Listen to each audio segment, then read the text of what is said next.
พระเทพโกศลตีปรึกษาเจ้าคณะภาคเจ็ดเจ้าอาวาสวัดศรีโสดาพระอารามหลวง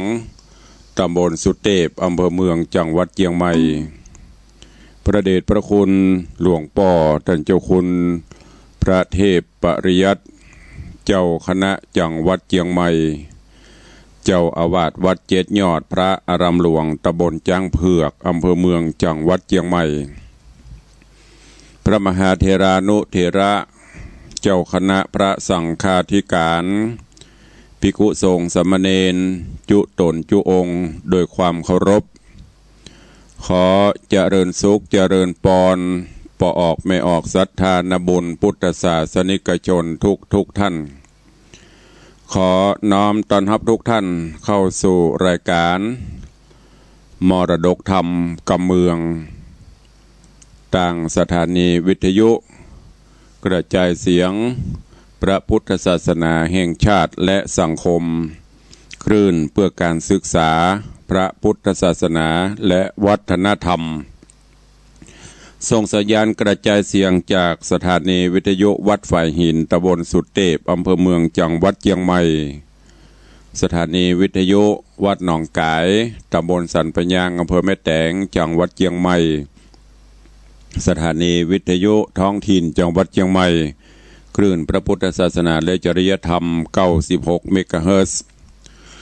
สถานีวิทยุ CM77 วิทยุอินเทอร์เน็ตล้านนาและสถานีวิทยุพระพุทธศาสนาจังหวัดเชียงราย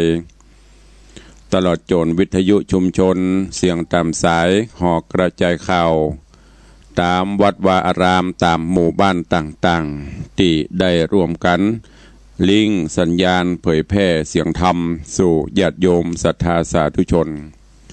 พร้อมกันนี้เจริญสุขเจริญปอนญาติโยมที่ได้ติดตามรับฟังกันทางเฟซบุ๊กเฟซไลฟ์ทางไลฟ์สด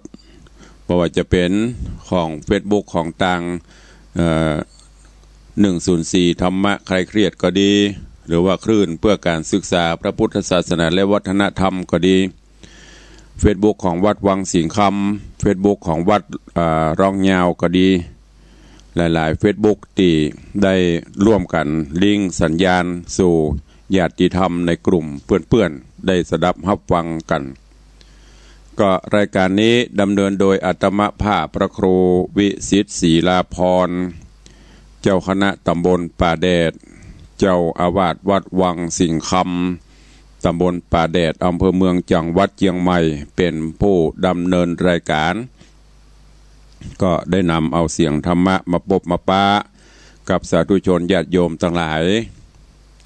ในยามเช้าตั้งแต่เวลา6 โมงถึง7 โมงโดยประมาณก็ต้องขอสุมาอภัยกับญาติโยมศรัทธานาบุญเนอะหลายเจ้าก็อาจจะเป็นเทปรายการเข้ามาแทนมาออกเพราะว่าช่วงนี้ก็ใกล้การใกล้งานศาสนกิจภารกิจก็รู้สึกจะเข้มข้นหนาแน่นขึ้นซึ่งก็บางเตื้อก็ร่างกายฮับบ่ไหวก็เลยต้องลาญาติโยมศรัทธาไปแต่ลาในที่นี้คือไม่ได้ลาไปไหนก็ยังมีเสียงให้ฟังกันอยู่แต่อาจจะบริสุทธิ์ช่วงนี้ก็ใกล้งานกฐินใกล้งานใหญ่งานหลวงงานมหาทานบารมีก็ต้องเตรียมสถานที่เพียวกวาดทำความสะอาดอันไหนติมันลุมันอย่างก็ ได้เอามาซ่อมมาแปลงแต่ละวัดแต่ละวาก็ทำกันเช่นนี้ตุลงก็เช่นเดียวกันเพราะฉะนั้นก็บางเตื้อก็หลงลืมไปบางเตื้อก็วันนี้ตัวเก่าต้องรับหน้าที่จัดรายการเพื่อหูคิงแห่งกรรมเวลามันเลยไปละก็ต้องขอกราบขอบพระคุณเจ้าหน้าที่ของสถานีเนอะที่ได้นำเทปออกแตนพ่องบือมันว่างขอขอบพระคุณตัววันนี้เป็นสดจากเตายามเช้าเนอะไผ่ยังบรรลุกไผ่ยังบรรตื่นกันได้ลุกกันได้แล้วเนอะ6 โมงป่ายแล้ว แสงเงินแสงทองขึ้นขอบฟ้ารุ่งอรุณ วันใหม่มาถึงก็เหมือนได้ปกติเตรียมตัวเฮาเหมือนอย่างปกติกูวันตรวจตราตรวจสอบอย่างต่างๆที่เฮาจะคิดจะทำจะจะอย่างในวันนี้ให้ดีที่สุดและด้วยความเป็นห่วงช่วงนี้อากาศก็แปรปรวนภาคอื่นๆก็มีฝนตกน้ำท่วมน้ำนองอยู่แต่ตั้งภาคเหนือเฮานี้ก็มีน้อยๆแล้วก็อากาศบนห้องว่าเมื่อก่อนนี้ปลายฝนต้นหนาวเดือนยี่พอจะออกมานี่ล่ะเมื่อก่อนนี่มันจะหนาวแต่เดี๋ยวนี้ก็มาถึงก็หนาวเน็บก็เริ่มจะเย็นๆมาพ่องเมื่อวันก็จะฮ้อนบางเตือก็ค่ำมามีฝนตกวัน1 2 3ฤดูสภาพอากาศจะทำให้ร่างกายเฮาทานบ่ไหวเนอะอย่างอัตมาภาพตุลุงก็เหมือนกันเสียงจะแหบๆบางเตือก็ไอเริ่มจะมีอาการเนี่ยวัดผ่องไอผ่องคันคอยุบยิบหมูนี่ไม่ใช่โควิดนะมันจะเป็นเยอะแต่ก็ต้องระวังเพราะว่าอากาศเยอะแล้วก็โรคภัยไข้เจ็บมันก็มากับตั้งอากาศตั้งการจามการไอกันอย่างพวกเนี้ยก็ด้วยความเป็นห่วงดูแลสุขภาพร่างกายกันตัวเนอะไปหั่นไปนี่ก็ใส่หน้ากากไปอยู่ที่คนหลาย ก็สวมใส่หน้ากากล้างมือเพื่อความบ่ประมาทแม้แต่ประธานาธิบดีเปิ้นระวังที่สุดยาเปิ้นดีที่สุดเปิ้นก็ยังเป็นนะหมู่เฮาก็จะไปประมาทเนอะวันนี้ก่อนที่เฮาจะจะเอ่ยกันนักกว่านี้ก็ยกยอดไปใต้รายการเนาะเหลือเวลาแถมก็จะได้เทศนาธรรมฮือกับปออกไม่ออกศรัทธานาบุญต่างหลายได้รับฟังกันธรรมเทศนาที่ได้นำมาเทศให้ฟังก็คือเรื่องคันธนะไผ่ร้อยก่อเกวียนร้อยเล่มหรือว่าไผ่ร้อยก่อล้อร้อยเล่มนั่นน่ะล้อร้อยลำซึ่งได้เทศนาผ่านพ้นไปได้7ผูกละวันนี้จะขึ้นผูก8หมดกันมี10ผูกข้างแหม3ผูกเนอะตอนที่แล้วถึงที่โพธิสัตว์เจ้าคันธนะหลังจากที่ได้มาช่วยปราบปรามยักษ์อย่างต่างๆแล้วก็ได้รับการสถาปนาขึ้นเป็นพ่อบ้านพ่อเมืองเป็นกษัตริย์ของเมืองจำปาพ่อพญาเมืองจำปาก็ยกสีดาลูกสาวที่หลอดโปนจากเงื้อมมือพญายักษ์คือเป็นมเหสีได้อยู่ด้วยกันโพธิสัตว์เจ้าคันธนะก็ได้พร่ำสอนเจ้าบ้านเจ้าเมืองคืออยู่ในศีลกินในธรรมคือมีทศพิธราชธรรมน้อมนำเอาหลักธรรมคำสอนมาประพฤติปฏิบัติเพื่อสังคมเพื่อประเทศชาติจะได้อยู่ร่มเย็นเป็นสุขแล้วก็มีกรรมเป็นกรรมที่เปิ้นสอนเป็นปริศนาธรรมตุลุงก็ได้นำมามาเอ่ยฮือจบไปวันนี้ก็มาฟังกันต่อในเรื่องราวของคันธนะไผ่ร้อยก่อเกวียนร้อยเล่มว่าจะเป็นจะใดเชิญทุกท่านติดตามรับฟังในผูกที่8ตอนที่1ณโอกาสบัดนี้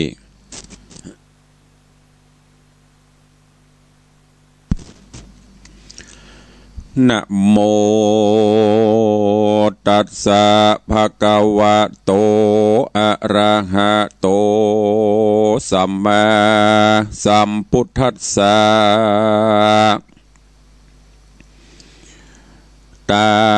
ญะสีตาญะวิชาตาญะกันทะจันโตตินามังอากาสิสัทธโวดุราสัพปุริสะตังลาย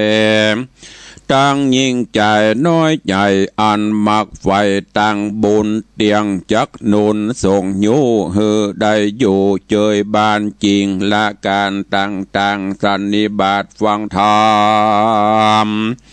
จุงได้จำติดต่อตามบาทคอบาลีอันพระมุนีที่ไว้เท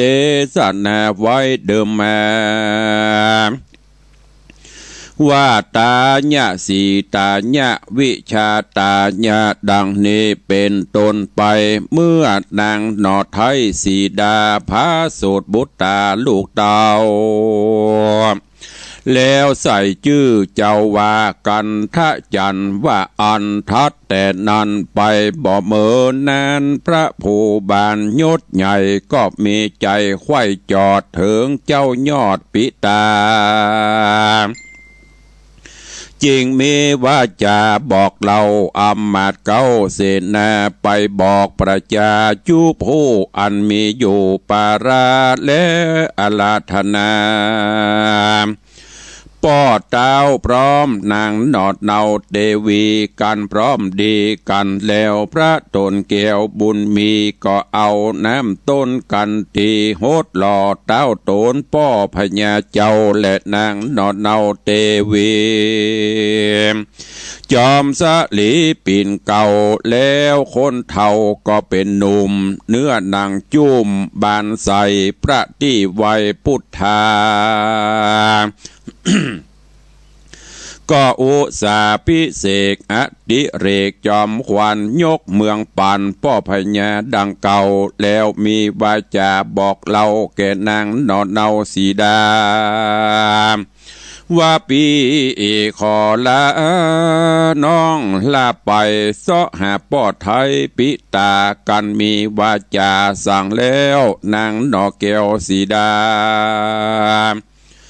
ก็ริร่ำจากล่าวถอยมีบทน้อยหลายประการว่าขอผู้บ้านเต้าเท่าเต้าไทยจุงหือใดไปดีขอฮือมีโจกใหญ่ปันปะป้อไทยปิตาจุงปันใดมาเป็นเจ้าแมกหานอดเนาบุตาแดดเตนาว่าอันก็มีหันแลนาสัทธาอันว่าหนอโปธิญาณกันธนกุมารบุญมีการยามดีมาไข่เจ้าหนอดเรียวไวบ่จ้าก็สบายดับกระคมใส่ถือสรีกันใจติบเตศใส่เกือกวิเศษเจียงคานแล้วสะหยองซานไว้วาดขึ้นอากาศไปบนจากเมืองคนลุ่มไตเข้าป่าไม้ดงนากันแลตาลงพอก็หันจอไปดอยพอจอยวอห้อยตั้งแน่หันเมฆฟ้าลอยมาการรอดป่าดงไพรเจ้าก็ได้ลงสู่ดินนอดนรินตี้ไวเสาะสอดไซไปมาตัวเสาะหาป้อเจ้าหลายวันเขาก็บ่หานนายโดงตันป่าใหญ่แล้วก็นั่งให้แล้วก็นั่งไวอินตาและเทวดามวลหมู่รักษาอยู่กู้พิมานนายโดงด่านป่าไม้ต้นเต่าไทยคุณสะวันขอเรียวปันอย่าจะได้เมตตาตัวข้าได้ปะปิตาปอดไทยสาขาบไว้หนอบอนวานอ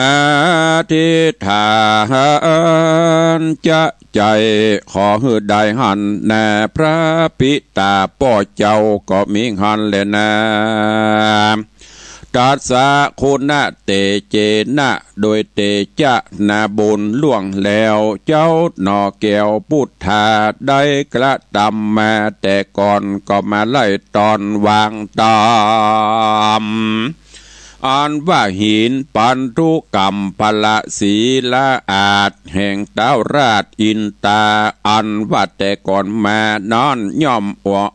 อ่อนเป็นดังกรสำลีมาบาดเดียวนี้กระดังคอฮ้อนแข็งข้างเหมือนดังหินเต้าขุนอินหันเหตุก็แจ้งเจตในใจว่าเจ้าหนอไทยกุมารบุญสมปานมากกวางตัวเสาะหาป้อจางปิตาขุนอินตาเต้าไทยก็เร็วไวว่าว่องลงสู่ห้องเมืองโคน เนละเมโตโหนฮือเขาเป็นจ้างเท่าแงงอนเอวซอซอนสอดลาที่ในป่าดงนาแล้วเอาปาตาย่ำใบหอยนั้นใหญ่นำนาเป็นดังว่าเมื่อก่อนมาหนอพุทธานุมเนาการเสาะสอดชาเขาดงแหนก็ได้มาหันใส่หอยจ้างใหญ่เหลือลายเจ้าบุญภายที่ใบก็ตวยไปจะใจ3 วันไข้มาจอดก็ไปฮอดน้ำใหญ่มีจื่อไว้ว่าแม่น้ำยมมุนา นอพุทธาตาเอาไทยก็สะยองไปฟังแน่เมื่อนานขุนปันตาอินตาก็เนลมิตมาแถมเหล่าเป็นจ้างเท่าปลายสานตัวเจียงคันพองแผ่วเป็นจ้างเผือกแก้วมงกลเมตัวโตโหนสูงใหญ่ส่องแงงอนควายสว่างลับอยู่ข้างหินผาหนอพุทธาบุญกว้างการหารจ้างเพื่อแก้วใจผ่องแผ้วยินดีหนอมุนีที่ไวขานิ่งใจไปมาว่าจ้างนี่นาสูงใหญ่อันบอกเคยได้หันมารอยจากว่าเป็นป้อขาหนอพุทธาหนุ่มเนากืดลืมเล่าหลายตีจ้างตัวนี้ดูแงมนักจ้างตัวนี้ดูงามนักหากกูจักวัดหอยตีนไว้แล้วก็เอาไม้มอกมาวัดตีนจ้างป่าตัวนั้นก็ได้กันแม่นมันก็มีหันแหละนะโสโปธิสัตโตอันว่านอโปธิญาณที่ไว้ก็รำเปิงในใจว่าอันจ้างป่านี้นาจักเป็นปิตาเต้าไทยเต้าก็ได้ไหว้วาน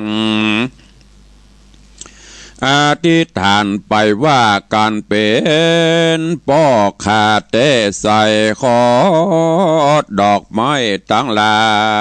ยอันพระภายเข้าใส่จุงคางไว้ตัวจ้างอย่าตกกลาง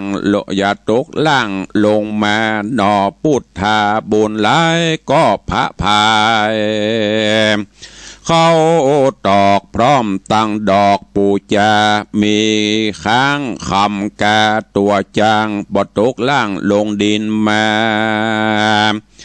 การเครื่องปูจาดอกไม้ตกลงใส่จ้างแล้วพญาจ้างแก้วก็ลุกมา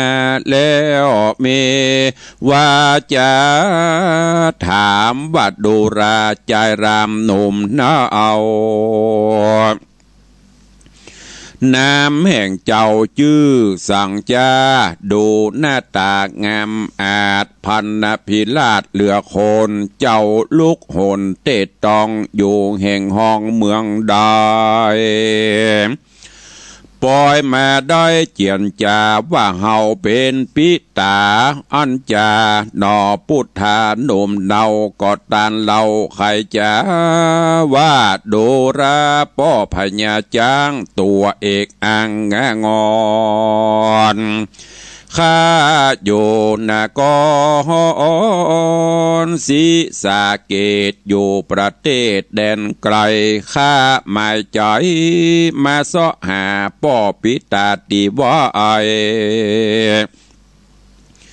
จากว่าใจ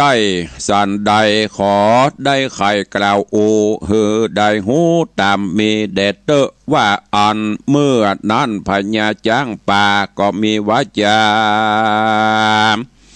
ต่อถอยว่าดูราเจ้าหนอน้อยบุญมีลักษณะดีใจจ่าเจ้าสั่งมากล่าวว่าเฮานี้นา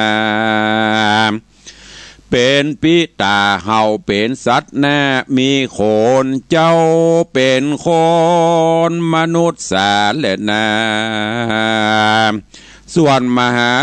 สัตว์เจ้าก็เล่าเก้าเถิงไปโดยปาลิใหญ่หลายแหล่มีเตี้ยงแต่หลายประการการพระญาจ้างสานหูแล้วจ้างเผือกแก้วงามก็กล่าวตามไปว่าจักแม่นปิตาต้านใดแต่ก่อนเฮาไปสู่ห้องแอวเตเอตองเมืองคนกูป้อนี้แก่จะลาจักมอละนาลาพรากตายละจากเป็นใบกันป้อตายแล้วนาฮือถอดเอาแงป้อนนั่นจูงเอาไว้หันฮือหักษากับตัวนาแห่งเจ้าแง่นี้เล่ามีฤทธีกันเจ้าบุญมีใครใดสิ่งอันใดแล้วไซก็จักใดตันตาใครได้โยธาหลายหลากก็จักหากตัวตามมาหรือจักว่าใครใดเงินบาทใดคำแดงแก้วและแสงก้าใหญ่จูงเอาหินใส่เข้าไว้ก็จักได้ตามใจการใครใดสะเป่าคำขี่ข้ามน้ำสมุทรใหญ่แม่นขี่ไปต่างอากาศศัตรูขยัดเกรงกลัวและยังมีตัวเพิ่งต่อแตนมาเฝ้าแน่อยู่เป็นปริวารพญาจ้างสานเพื่อแก้วกันสั่งลูกแล้วก็ตายไปนอสายจะพุทธาก็มาโศกเศร้าว่าข้านี้เล่าเกิดมาสังปอยว่าบทตันใดตอบแทนกุลป้อไทยปิตาคนโลกลายิ่งใจคนโลกลายิ่งใจโบราณหมายใครมาว่าจุงอดสาพายแผ่เลี้ยงพ่อแม่แตนกุลหูเกื้อหนุนสองขา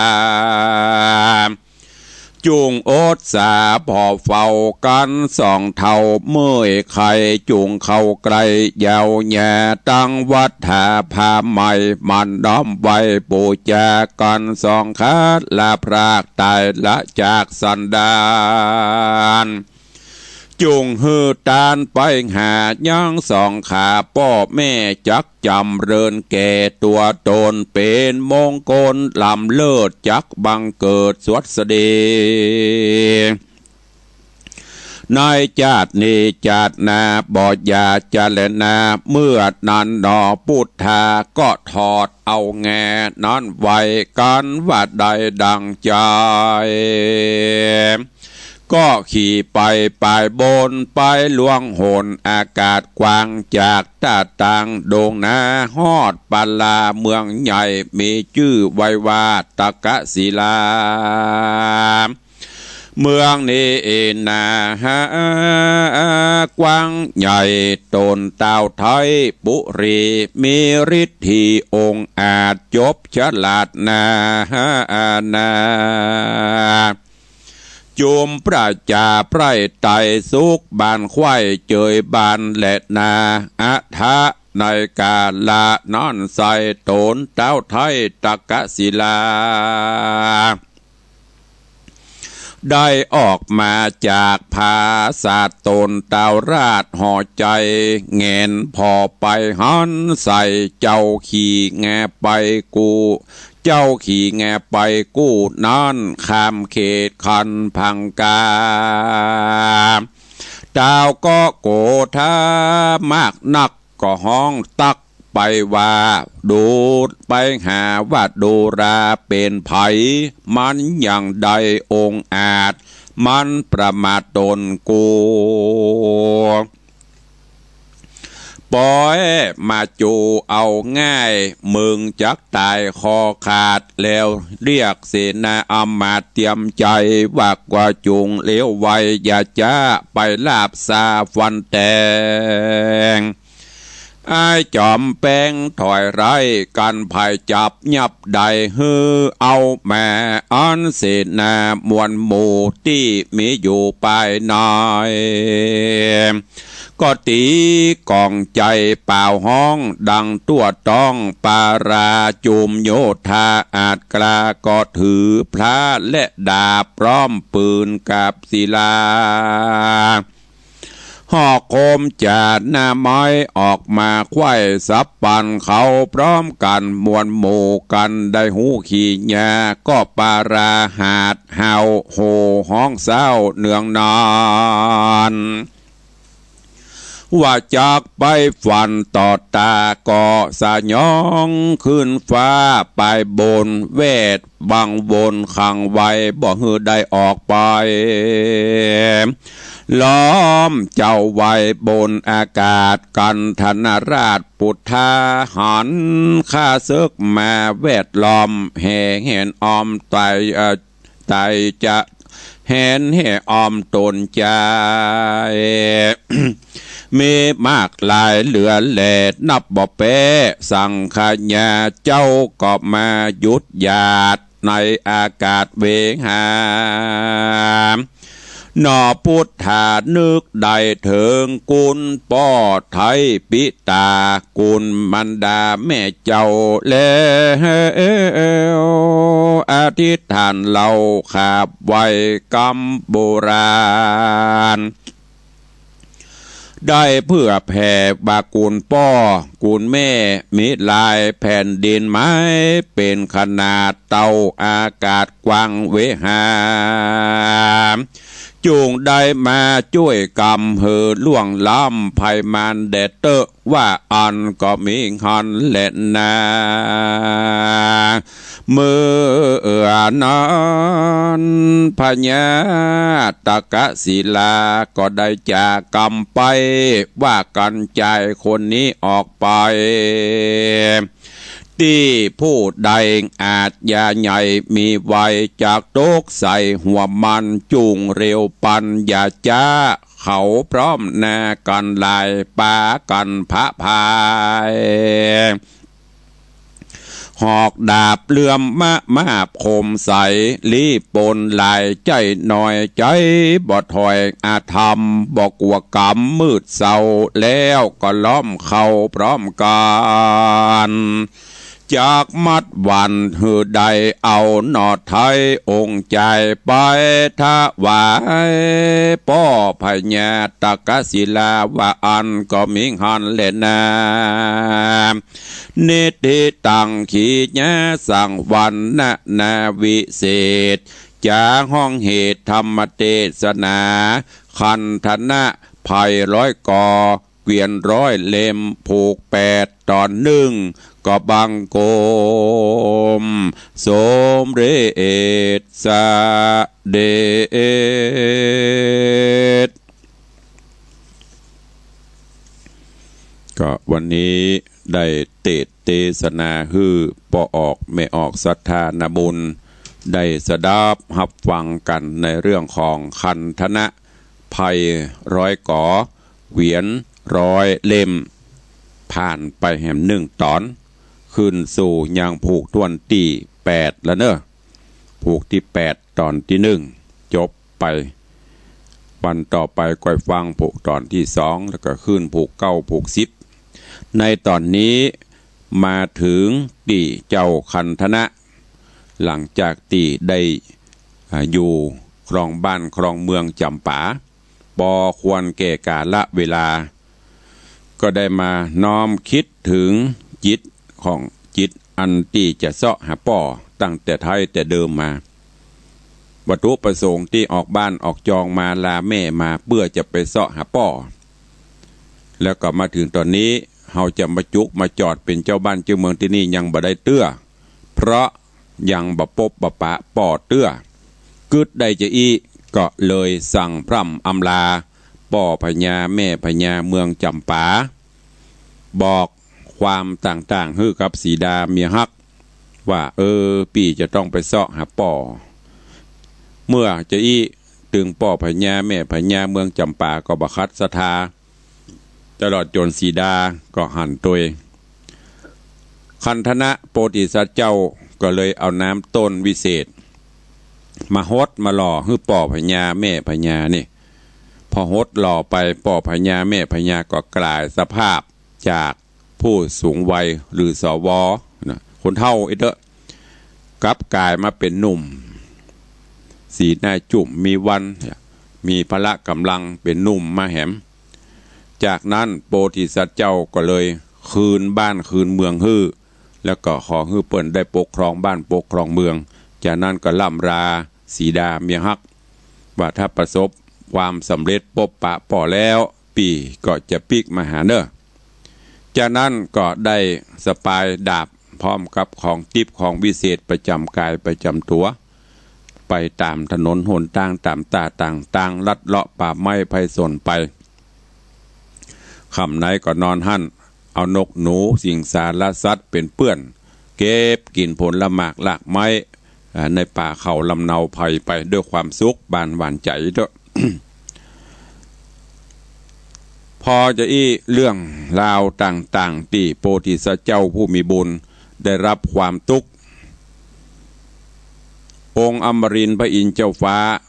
ผู้ที่ส่องล่าดูแลเมืองมนุษย์โลกก็ที่นั่งจากที่เคยนุ่มอ่อนสุขุมานสบายวันนี้มันยังมาแข่งกระด้างแข่งปกนั่งกับปอบนิ่มบนวลนั่นแสดงว่าในโลกมนุษย์จะต้องมีอย่างเกิดขึ้นสักอย่างเปิ้นก็ส่อง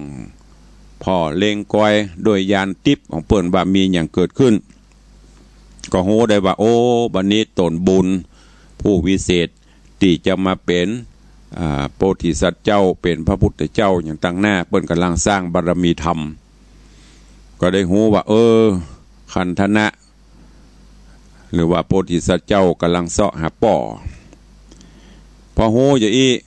ก็เลยแถลงเปรตเป็นจ้างเปิดที่จะลงมาพอลงมาแล้วก็แต่งเตียวลัดเลาะแป่งห้อยตีนห้อยใหญ่เต่าตีโพธิสัตว์เจ้าไปเสาะหาห้อยตีนป่อจนกระทั่งโพธิสัตว์เจ้าหันห้อยตีนจ้างนั้นก็เอาไม้หมอกที่เตรียมมาวัดพอเป๊ะพอดีเต่าห้อยตีนป่อพอดีใบใหญ่ใบน้อยก็เลยตัวไปโจนปะจ้างพระอินทร์ที่แถลงมันเนี่ยกราบไหว้ต่างๆนานาพระอินทร์ที่แถลงเป็นจ้างก็ถามเฮาเป็นสัตว์อยู่ในป่าจะไปลูกมีเต้าจะได้ที่มาที่ไปมาเปลี่ยนจะได้ลองเล่าให้ฟังโพธิสัตว์เจ้าคันธนะก็เล่าเรื่องราวต่างๆให้ฟังแต่แท้ที่จริงแล้วพระอินทร์เปิ้นฮู้เปิ้นใครลองพอล้อว่ามันจะมีที่มาที่ไปจะได้พอฮู้ได้จะก็เลยสั่งเสียว่าลูกเฮ้ยเมื่อมันเป็นเช่นนี้ป่อก็เท่าจะแลเกชลาละบ่สามารถที่จะเลี้ยงดูผู้เสื้อพอลูกไปตั้งหน้าใต้เมินป่อก็ต้องสิ้นชีวิตต้องตายไปหากว่าป่อตายไปขอให้ลูกจัดการตามนี้เด้อก็คือถอดงาของป่องานี่จะเป็นงาวิเศษสามารถเอาเป็นเหือก็ได้ใครได้ทรัพย์สินสลิงข้านอย่างต่างๆก็ขอได้ก็จะได้ตามบรรทุประสงค์จากนั้นก็ได้ประมาณปอควรอู้จากันม่วนไปพอควรแก่การเวลาจ้างตัวนั้นก็สยบเต่าตายโพธิสัตว์เจ้าก็มาหวนลำลึกถึงคำสั่งแล้วก็ปฏิบัติตามที่ป่อพญาได้สั่งไว้ถอดเอาแงป่อจากนั้นก็เหาะสยองซานไปเมื่อจัดการสรีระร่างสร้างศพป่อแล้วก็เดินทางไปตอนนี้ก็สบายละไม่ต้องเตียวตีนขี่งาจ้างเหาะไปปรากฏว่าปุ่นเหาะไปถึงเมืองแห่งเมืองหนึ่งเมืองนครศรีสะเกษไปหันที่หันก็พญาเจ้าเมืองวันนั้นก็แต่งขัดแตกออกมาจะได้บูมาอยู่นอกจานผาศาสตร์เนาะหน้าป่องเบงจรเงียนพอฟ้าพอเดือนพอดาวพอตะวันเนี่ยต้องฟ้าเปล่งใสใกล้ใหญ่ใกล้ปรากฏว่าไปหันใส่โพธิสัตว์เจ้าเนี่ยกำลังขี่งาแวดไปเวียนมาบนฟ้า พญาโคดว่าโอ้มันเป็นไผ่มะคีอย่างเอาอย่ามาห้อนบนหัวบนเก้าค่ะนี่โคด สั่งเสนาอำมาตย์ไปจับไปยับเอามาให้ได้จะเอามาทำโทษตอนนี้เขากำลังลอบล้อมแหลมแห่ล้อมอยู่จะจับจะยับได้กาหรืออะไรอย่างจะเกิดขึ้นต่อไปภายหน้ากับโพธิสัตว์เจ้าก้อยติดตามฟังกันไปในตอนที่2เนอะวันนี้ก็จบลงไว้แต่เพียงเท่าอี้ก็ม่วนแล้วเนอะใกล้จะอวสานละศรัทธาก็ใครฟัง แต่อย่างด้วยเหตุผลอย่างตุลุงบอกบางวันก็หายไปเหี่ยเป็นทำแตนมาเหี่ยมาต่อสกรรมนะต้องขอสูมาอภัยเป็นอย่างยิ่ง ก็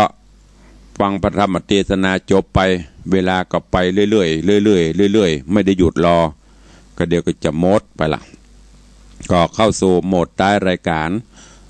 เป็นช่วงที่เราจะได้ได้จาได้อนุโมทนาขอบคุณญาติธรรมปออกไม่ออกศรัทธานาบุญตามปกติ1 ชั่วโมงนี้ตัวหลวงฮือธรรมะแจ้งข่าวสารกับญาติโยมศรัทธาไปประมาณ 40-50 นาทีก็จะเหลือเวลาไว้ประมาณเนี้ย10 นาที10 ปลายเปิดแจ้งข่าวประชาสัมพันธ์อนุโมทนาเนอะก็ขออนุโมทนาขอบคุณกับทุกท่านตัวเองญาติโยมท่านสาธุชนทั้งหลายช่วงนี้เป็นช่วงของเทศกาลเป็นช่วงของมหาการเวลาการทอดกฐินสร้างตานะปรมีมหากุศลหลายวัดหลายวาถึงแม้นว่าบ้านเมืองจะประสบปัญหาวิกฤตโรคระบาดแต่สายทานศรัทธาญาติโยมบละช่วยกันทำนุบำรุงพระพุทธศาสนาของเฮาเพื่อได้เจริญการกุ้งรุ่งเรืองโดยการร่วมกันสละจตุปัจจัยถวายทานกฐินแต่ละวัดแต่ละวาดังที่ญาติโยมได้ทราบข่าวสารจากวิทยุจากสื่อต่างๆเนอะที่วัดวังสิงคำก็จะได้มีการทอดถวายกฐินดังจากที่ตุลุงได้ประกาศไปว่าวันที่25บัดนี้เฮาได้รับเมตตาจากทางท่านอาจารย์วารินทร์บัววิรัตเลิศซึ่งก็เป็นผู้ที่มีอุปการะคุณทำนุบำรุงอุปถัมภ์วัดวังสิงคำมาโดยตลอด10 กว่าปีละทุกปีท่านเคยได้จัดลูกศิษย์ลูกหามาเป็นประธานทอดกฐินปีนี้ก็ได้สายบุญของอาจารย์แม่มรกตสุวรรณชินผู้รับใบอนุญาตมหาวิทยาลัยฝ่ายเทินดร.กิติพัฒน์สุวรรณชินดร.ฉัตรทิพย์สุวรรณชินอธิการบดีและรองอธิการบดีมหาวิทยาลัยฝ่ายเทินพร้อมคณาจารย์นิสิตนักศึกษาในสายบุญของท่านอาจารย์วารินทร์บัววิรัตเลิศจะได้มาเป็นประธานน้อมนำองค์กฐินและบริวารกฐินมาทอดถวายที่วัดวังสิงคำร่วมกับประธานกรรมการหรือว่าประธานกฐินร่วมอันประกอบไปด้วยโยมธนวัฒน์โยมทัตพิชาสุสิงคำหรือปเลียงทรงศรัทธาอุปถัมภ์วัดวังสิงคำเฮาแถมท่านหนึ่งก็ได้ร่วมในการเป็นประธานทอดกฐินสมทบบริจาคปัจจัย100,000 กว่าบาทคณะประธานร่วมคณะสายที่2ท่านสทมนิตโยมปีสายจันทร์บุญยวงพร้อมครอบครัวก็ร่วมถวายกฐินประธานกฐินร่วมหรือว่าทอดกฐินร่วมแถม1 ต้น 100,000 บาทสายบุญที่3โยมปอดวงคำโยมแม่จันตาคำพุทธพร้อมครอบครัวลูกหลานก็ร่วมเป็นประธานสายบุญกฐิน1 ต้น 100,000 บาทสายบุญกฐินแห่มสายหนึ่งก็คือแม่อุ้ยมอนจันหรือว่าแม่อุ้ยมอนจันทิพย์ณวงศาพร้อมลูกหลานตระกูลณวงศา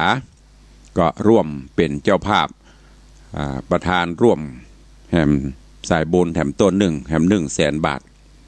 ก็ต้องขออนุโมทนาบุญขอบคุณตัวเองนอกจากนั้นก็มีเจ้าภาพร่วมกฐินต้นทองตัวดุงได้แบ่งเป็นต้นเงินต้นทองต้นเพชรต้นละ100,000นี่เป็นกฐินต้นเพชรมหากุศลก็มีเจ้าภาพเจ้าศรัทธาร่วมก็มีนายเสน่ห์นางก่องแก้วดวงจันทร์คำศรัทธาวัดวังสิงคำก็ร่วมถวายกฐินต้นทอง ต้นละ10,000 บาทจำนวน2 ต้นเป็น 20,000 บาทอุทิศกุศลให้ป่อดวงจันทร์แม่ปิมปาแดงตาแล้วก็มีป่อจันบุญมาแม่ตุนแก้วท่าคำแปงพร้อมลูกหลานอันมีผอ.ถนอมครูจิตราท่าคำแปงและลูกๆครอบครัวท่าคำแปงก็ร่วมถวายกฐินต้นทองแถม1 ต้น 10,000 บาทอันนี้เป็นสายบุญนอกนั้นก็ญาติโยมศรัทธาเฮาให้ห้อมกันไปคนละปันก็500ก็หรืออาจจะมีมาอยู่เปิ้นมาแจ้งเปิ้นบอกว่าจะเซอร์ไพรส์บางคนก็จะตั้งไว้หลายหมื่นอยู่ไม่ได้แจ้งตุลุงจะเซอร์ไพรส์ก็อนุโมทนาขอบคุณเนอะส่วนท่านที่จะให้จะห้อมจะร่วมบุญก็เจริญปอนเจิญวันพฤหัสบดีที่22 ตุลาคมนี้วันที่21มแมลงเขาจะมีการแห่บริวารกฐินแห่ต้นกฐินรอบวัดรอบบ้านวังสิงคำแล้วก็จะมาตั้งไว้ในมณฑลพิธีภาคกลางคืนก็จะมีพิธีเจริญพระพุทธมนต์สมโภชบริวารสมโภชองค์กฐินผ้าไตรกฐินทั้งหมดวันที่21กินข้าวน้ำจำเข้างายแล้วญาติโยมก็ทยอยกันมาร่วมรอคณะกฐินใหญ่จากมหาวิทยาลัยไฟเทิร์น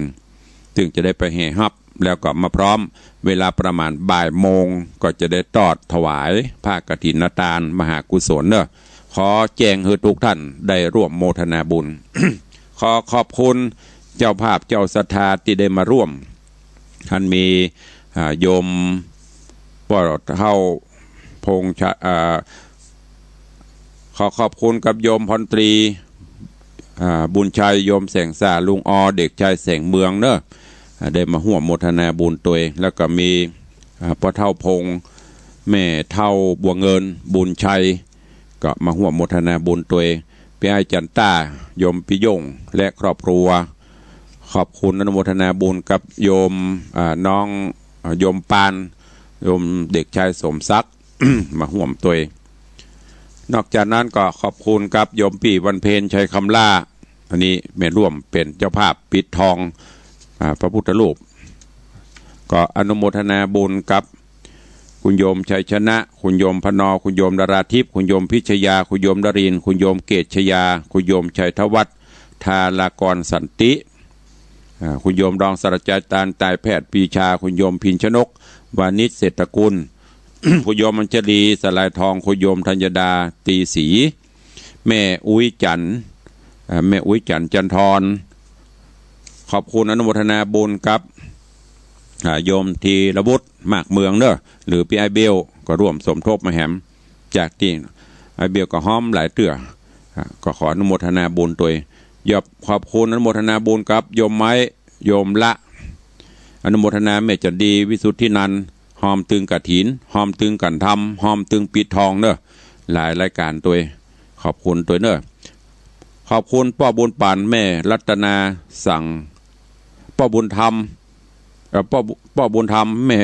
รัตนาสั่งคำฟันวันนั้นก็ไปอ่านเพิ่นผิดพ่อบุญธรรมไม่ใช่พ่อบุญปันเบียงปะเป้าขอบคุณแม่บัวคำก่ำปูคาแล้วก็อนุโมทนาบุญกับโยมแม่จันสมจิโนตันอนุโมทนาบุญกับโยมพิทักษ์โยมอัมพรอุดมสุขสันบ้านสันเหนือสันกระแปงอนุโมทนากับพี่หนันจรันปิยจันทร์พี่หนันล่าเนอะพร้อมครอบครัวปิยจันทร์ตวาได้นำจตุปัจจัยมาร่วมถวายทานทองคำเปลวปิดพระเจ้า108 แผ่น1 ปันกับ80แล้วก็นำสายไฟราวพร้อมสายปลั๊กสายอุปกรณ์พร้อมชุบหลอดไฟแหม100 ชุดการใช้จ่ายชุดนี้ก็เป็นหมื่นเนอะหลอดไฟเบรหลอดซาวกว่าบาท100 ก็ 2 ปันป่ายละขออนุโมทนาบุญตัวบุญกุศลประทานไปฮือปนันปันแม่บุญไหลปิยจันทร์นายเจริญปิยจันทร์นายไหมปิยจันทร์สามเณรธนัญชัยกันทับเปงและสุริยะตระกูลเนอะขอขอบคุณกับพี่นันจรันหรือพี่นันล่าปิยจันทร์มาณโอกาสนี้ตัวเองขอบคุณโยมอำนวยทาคำแปง อนุโมทนาร่วมปิดทองพระเจ้าแล้วก็มีป่อชัยวัฒน์แม่อรุณีนางสาวอมรรัตน์ชัยวงศ์โยมจินตนาตันเจริญรัตน์พร้อมครอบครัวโยมสิริรัตน์โยมสิริวันตันเจริญรัตน์เนอะ ร่วมปิดทองพระเจ้าขอบคุณโยมสุวรรณโยม4,000ปัญญาเฟือนก็มาห่วมถวายปิดทองพระเจ้าคุณโยมนางสาวพรทิพย์โยมสรายุทธม่านมุงศีลก็ขอบคุณทุกท่านตัวขอบคุณโยมจันนวลสายสะอิ่งอนุโมทนาบุญกับโยมกิตติยาพรอัศวะเอกกราณีหรืออย่างเนี้ยอ่านผิดก็สู่มาตัวกับป้าอุ้ยตุ้ยท่าคำแปงขอบคุณด้วยเนอะได้มาให้มาหอมมาห่วมกินห่วมตาลด้วยกันนอกจากนั้นก็มีหลายท่านอยู่กล้วยประกาศประชาสัมพันธ์ไปต่างประกาศนี้นอกจากนั้นขอบคุณกับโยมปนรงค์กำแพงทิพย์แม่ยุพาสว่างพ่อหลวงแม่หลวงพาอากะยองแม่ไข่แก้ววงคำแม่สีวันมูลลังสีแม่สายดาวหานกาดแม่สีจันจาวรีแม่บุญทองอะกะเรือนแม่คำมาบงกาแก้วแล้วก็โยมออกาออนนิววิญญาปาแล้วก็มีแม่นงครานตานกุลแม่ดรุณีตานกุลแม่วันเพนตะถาแม่ปวริสาจันทวังเนอะขอบคุณตัวเหลือเวลาแถมน้อยจะหมดละบ่ได้อู้กันก็จะง่อมใครจะอู้จะเอ่ยจะจ่ากับตุลุงก็เข้ามาเด้อร่วมโมทนาบุญด้วยกันโอ้ตึงมีไผ่เต่าไผ่ตันไอเบียวเนี่ยเป๊ะเนาะจะเลินพรพี่เบี้ยวจ๋าว่าไงจ๋าไม่สาครับตุลุงวันนี้คือกำลังใจตุลุงนักๆเลยนะครับอันรถแชมป์น้องพ่องกะเพื่อนเป็นแชมป์พ่องกะจะไปฟังตั้งแต่กะหูแล้วนะฟังตลอดแต่ว่าโทรรถเพื่อนเป็นแชมป์พ่องตัวไปคลองแชมป์กะฟังตั้งแต่หูแล้วนะฟังนะแต่ว่าโทรเขาเพื่อนเป็นแชมป์ไปพ่องบอกว่าใครอยู่ตัวไอเบี้ยวโจทย์ก่อนเป๊ะละผมมันบอกอย่างครับเป็นแฟนครับขอบคุณอนุโมทนาสาธุมันขาดใจครับสาธุพ่อบอกปล่อยเขาป่วยนะมันเสียแชมป์เลยบอกว่าใครอยู่ตัวปั๊บโอ้อันแม่สีพูนภาค2นะแฟนครับตุลุงนี่มันตึมดันป่ะนะแต่ก่อนแม่สีพูนกับพิการทางสายตาไขจะอู้โดยตุลุงแม่สีพูนจดก่อนป่ะแหละไหวซาเจ้าเดี๋ยวใครจะอู้โดยตุลุงพ่องไอเบียวจดโป๊ะล่ะน็อกกำเดียวโอเลนบ่ได้เนอะสายต่อไปเข้ามาเนอะเวลาไปเรื่อยๆเหลือแฮม2-3 นาทีขอบคุณตัวไอเบียวเปิ้นก็เป็นถึงแม้จะเป็นเปิ้นห้องจื่อเปิ้นธีรวุฒิมากเมืองหรือน้องเบลเปิ้นก็ถึงแม้จะเป็นผู้พิการทางสายตาอย่างที่ตุลุงบอกเนอะเปิ้นก็ทำกุศลคุณงามความดีจัดนี้ตาทั้งนอกบหันแต่ตาในสว่างสวัยจัดต่อไปจะหันตึงนอกตึงในก็ขอเป็นกำลังใจให้ตัวเองกับไอเบลใครจะโอ้ตัวแหมมาเด้อวันนี้มาแล้วจ้ามาแล้วตุลุงมาแล้วสดจากเตาในวังเนอะดักปิ้งวินบอยมีสายเดียวอยู่สายที่1จากคุณโยมธีรวุฒิมากเมืองหรือน้องเบี้ยวผู้พิการทางสายตาคนตาดีไปที่ไหนกันหมดหลับลุกหรือยังเข้ามาเด้อจะไปฮื้อเสียอันอย่างก็เสียแชมป์จะไปฮื้ออันบนห้องอะไรอย่างบ่ได้คลองแชมป์โดยเปิดนะสายขจายสายในเข้ามาเด้อใกล้จะหมดแล้วเวลาหมดเวลานี้ก็เดี๋ยวต้องไปประกาศเสียงตามสายให้โยมต่อที่วัดก็เริ่มเนี่ยการเริ่มพี่น้องศรัทธาวัดวังสิงห์คำพะเนอที่ฟังตุลุงนะมาช่วยกันเนอกินข้าวน้ำข้าวงายแล้วเริ่มทำงานกันได้2-3 วันละเอาจนกว่าพวกแล้วกระถินพะเนอเจริญปอนแม่เท่าบังเอิญฟังอยู่เจ้านึกว่าแบบฟังเจ้าขอบคุณเจ้าเจริญปอนเนอเจ้าแม่เท่าบังเอิญบุญชัยอันเนี้ยครับสีภรรยาป้าเท่าพงพร้อมกับลูกวันนั้นเปิ้นมาห่วมมากินห่วมต้านกันตลอดแม่เท่าบังเอิญสายที่3มีไหมวันนี้อย่างน้อยก็ขอสัก5 สายกระป๋อละสายที่1ไอเบลหรือ โยมธีรวุฒิมากเมือง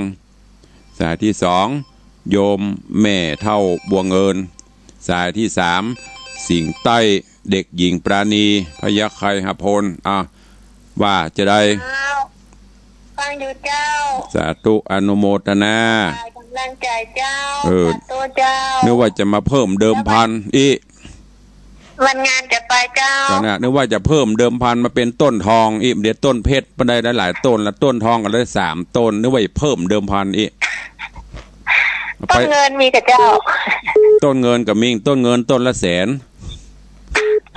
ต้นเงินต้นทองต้นเพชรสาธุอนุโมทนาจะไปห้องงานเจ้าเจริญปอนเนอร์เจ้าสาธุเจ้าขอบคุณโยมแม่ปราณีพยัคฆ์ไคหพลเอาเด็กหญิงจันคำแสงบุญว่าจะได้